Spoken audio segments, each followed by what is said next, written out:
Bawa mo Nagbigay ng naman TV. ng utos si Pangulong Marcos Jr. sa DOT Issue at nito, madugong backlight. na ipagpatuloy at paliwigin pa ang programa sa mga rehiyon na salanta ng bagyo ngayong taon. At dito na po natatapos ang ating press briefing. Maraming salamat. Magandang araw para sa bagong Pilipinas.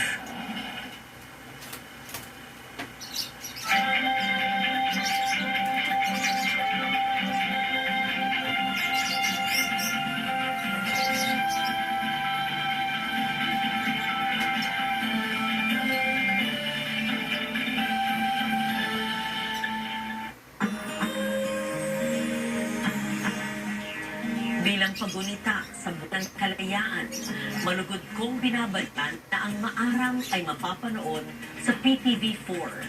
Ito po'y para sa ating mga guro at mag-aaral at lahat ng Pilipinong naghahangad na mapalalim ang kaalaman sa katutubong kultura. Ito po si Lauren Leganda, nagpupugay sa lahat ng mga maarang sa malayang Pilipinas.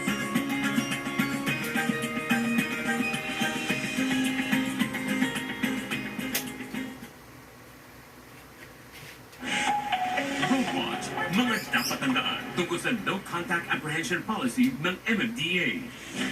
Para maayos ang daloy ng trapiko at bawasan ang contact sa pagitan ng mga motorista at enforcer.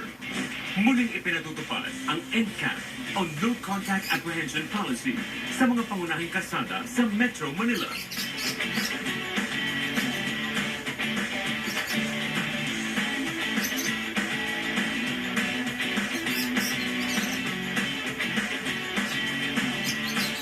Ang NCAP ay isang programa ng MMDA kung saan hinuhuli ang mga lumalabag sa batas trapiko gamit ang mga high-definition CCTV camera, digital camera, at iba pang gadget tulad ng speed gun at handheld video camera.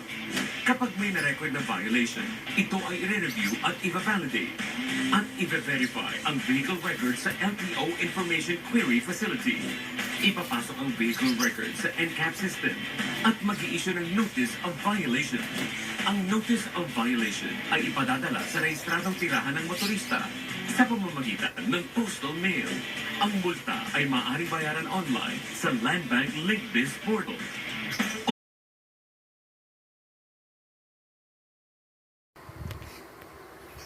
Yan na po yung TV.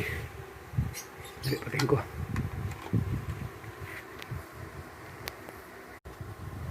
Baba na po yan.